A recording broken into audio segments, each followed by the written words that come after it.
getting an award for being gay? Yes! I mean, yes, queen. You know, you're getting it for slaying. Besties, what is this? Hey guys, what's up? It's imuRgency and welcome back to my channel. Today we are back again with another show review. Today we're talking about La Victor. More specifically, we're gonna be talking about why La Victor Season 3, the most recent season, was a flop.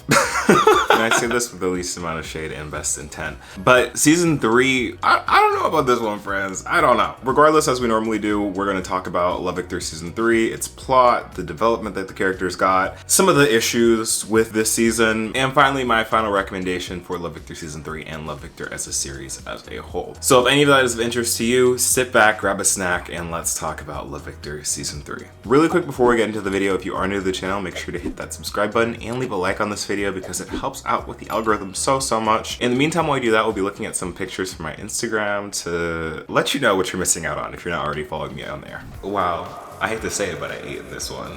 This one too? Back in blue? All right. And I didn't forget about you. I didn't forget about you. I love you. I love you more than anything. Did you like this video yet? Cool. Let's get into it. So La Victor Season 3. Where are we? Where do we leave off? So if you remember from La Victor Season 2, which I also happened to make a video on if you want to check that out before you see this one. Season 2 left us off with a cliffhanger of who is Victor going to run up to dramatically in the middle of the night knocking on their door. Because at the end of Season 2, Victor ended up hurting two man's feelings. His original lover Benji, who has an on-again, off-again relationship with, which is kind of a little bit toxic, but we'll get into that later, and his new possible fling with Rahim. And spoiler alert if you haven't seen this season already, Victor chooses to go back to Benji, and honestly, why? I honestly feel like the chemistry between Rahim and Victor was better and a lot healthier than things were with Benji, so just opening up the season like that, I was kind of like, really? Why did you leave us on a cliffhanger for you to just go with the expected choice? I don't get it. But moving on from that, the entire plot of this season really just revolves around everyone's relationships with each other. They may be thinking, Rumi, isn't that the plot of like every show ever? And no, because usually when plots have relationships, there's something else going on that really drives those relationships to go together. This season is literally just about couples. Like we have, of course, Victor and Benji trying to sort their stuff out. Victor and this other,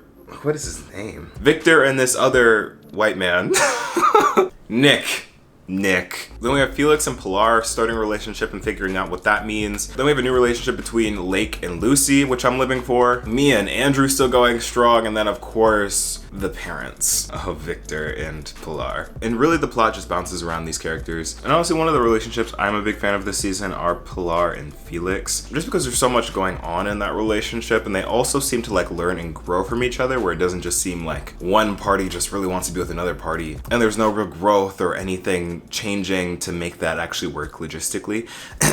Victor, Benji. But I really did like to see Pilar and Felix's relationship develop over time. Like with their ups and downs, and trust me, they had a lot of ups and downs because it seemed like anytime they fixed something, something else happened and they had to go and refix that. But luckily at the end of the season, they ended up together. I was just happy for that relationship because they both seemed good for each other. It did seem a little random that kind of just like happened at the beginning of this season, at the end of last season, but I'm kind of here for it. Another relationship that I'm here for is Lake and Lucy, because again, on the topic of unexpected relationships, I did not expect them to get together. And that was kind of just sprung at the end of season 2. And I actually really love their dynamic. Like I feel like together they're really cute, and it really gives Lake a chance to really express herself and learn how to grow into herself. In the sense that like Lake finally starts breaking free from her mother's control and like micromanagement of her life. And through that, she's able to actually love Lucy openly, which then presented its own issues once Lucy was like, you know what, I'm dipping.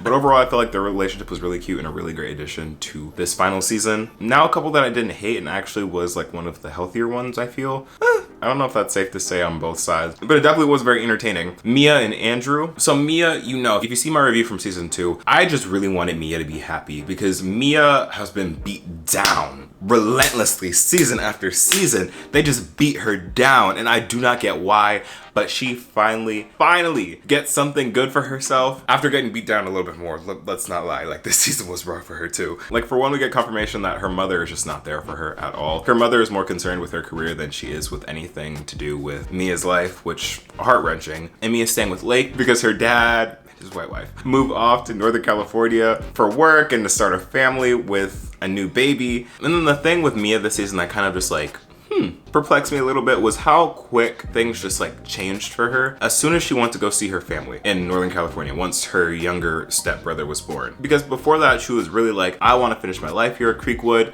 I have friends here. They're the only people I have left, and I don't want to move and upend my life. And then she goes and sees a family dynamic and sees that baby, and then she's like, you know what? It's time to go.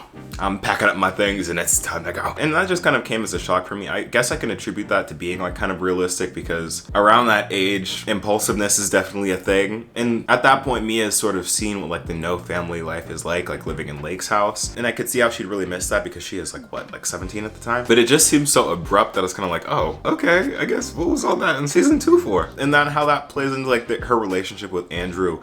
Andrew this season, but regardless, we like see this like different side of him where he's like willing to sacrifice anything for Mia. And that's really cute, but also not healthy. Like it's not healthy to give 120% of yourself for someone without checking in with yourself first. Like that's not how those work, babes. Not that I know. But I'm glad eventually that they worked it out and they like established some boundaries with each other and actually learned how to like make this work even though she still wants to go. And he is definitely staying and building up his own life. I know this is a fictional show, but I just hope like after this show in like their little canon world that they are happy because at least Mia definitely deserves some happiness. Like I really just want Mia to be happy. And now the final pairing that I'm going to be talking about. I know y'all have probably been waiting for this one specifically. I've been keeping it for last for a reason. Victor and Benji. What does Victor really learn this season? Let's think about it. So Victor and Benji break up for complicated reasons. Like Benji needs space to actually do his healing, but then finds out that like his healing isn't necessarily directed towards Victor, but more so his parents, which makes sense, but also doesn't address like the thing with Victor. So Benji himself does some growth. He like learns, he goes to rehab, he like does some self-discovery, but what does Victor really learn this season? The only thing I can think of is that he learns that he does not like hookups. Because what does he do as soon as he finds out that Benji and him can't work together? He goes and finds himself another white boy. But not only that, he goes and catches a poison ivy rash for this white boy. Like, Victor, stand up. I get this is trying to represent like casual hookup culture in the gay community. The poison ivy was wild. Like, that was just wild. Like, the whole scene where he's going to the doctor. Like, for legal reasons, I will not say whether or not I felt seen by that scene, but like that was just ridiculous. Like, let's be serious here, come on. But honestly, I feel like this season, the main takeaway I get from Victor is that he needs to learn how to be by himself. Like, he was not by himself for a very long time throughout this entire season. He just bounces from one guy to the next and goes right back. Like, since he's come out, he has not had time to really discover himself for himself. And I feel like that would have been a more powerful message than what they ended up ending the series with. And that sort of brings me into my issues with this season. Like I said, I feel like Victor really needed to be by himself and learn things from himself by being alone, but we didn't get that. And I get why we didn't get that because this season was like the series finale, and it's nice to end things with a bow and have like the couple that everyone ships be together, but like still, I just feel like it wasn't the satisfying ending that it was made out to be like. Like, there was no growth, there was no intention there. Like, Victor and Benji just end up back together. And that ending scene in the finale where Benji just pops up, I screamed at my laptop because not only was that whole scene a little cringy, it was just a complete backstep in my opinion from like all of the development that was supposed to be going on. Like, Victor's whole speech at the end where he's like, I'm gonna be brave and accept the consequences, and goes and talks to Benji and his family and gets shut down. I thought this is going to be a new leap for him. He was gonna hop on that Ferris wheel and be by himself, and that would be like, yes, I'm empowered, I'm brave, it's okay if I don't have anyone, I'm just gonna be by myself. But nor, they couldn't end it like that. And the fact that they just went back to the status quo is what makes it feel really unfinished to me. Like, I could tell they definitely tried to do like the same endings as like Love Simon or like the first season of like Love Victor, but I feel like the difference between those two things and the end of this season was that those things were a movie and the end of a season, meaning that there could be a possibility for more content afterwards to sort of really explain that.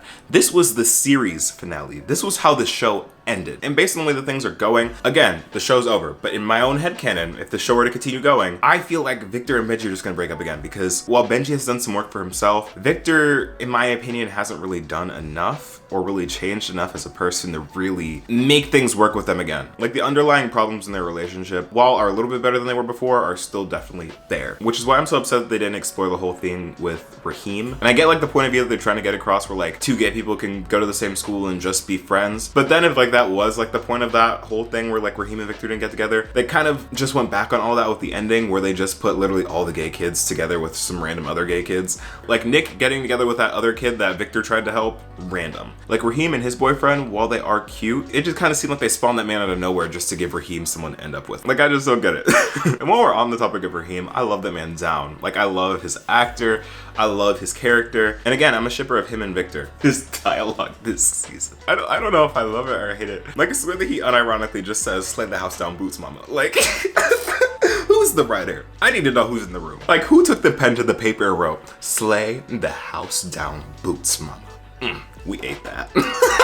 But yeah, those are my main issues with this season. Now I kind of want to talk about some silver linings, you know, bring the positivity back, because I feel like that was kind of negative. Like, I feel like overall, regardless of like the presentation and like the faults of the show, Love Victor as a show definitely allowed so many queer youth to feel seen in one way or another. And to that, I really appreciate. If you've been following this channel for any amount of time, you know how much I care about representation and just like the prominence of representation, especially in queer media. Like, we just need more of it, and we need a diversity of it where it's not just telling one person's story or one like type of queer story. Because I feel like as minority groups go, being queer or being gay is not a monolith. And there are many different ways to express that and many different experiences that go behind that. And I feel like there should be some form of representation, some form of show to really depict that and give visibility to the communities that definitely deserve it. So to that, Love Victor, hats off. Thank you for that. I know watching this, I've definitely felt seen in different ways, and I'm sure others have too. So once again, there you go. Another silver lining to this show that I really enjoyed, like a point that I really enjoyed, was Rahim's scene at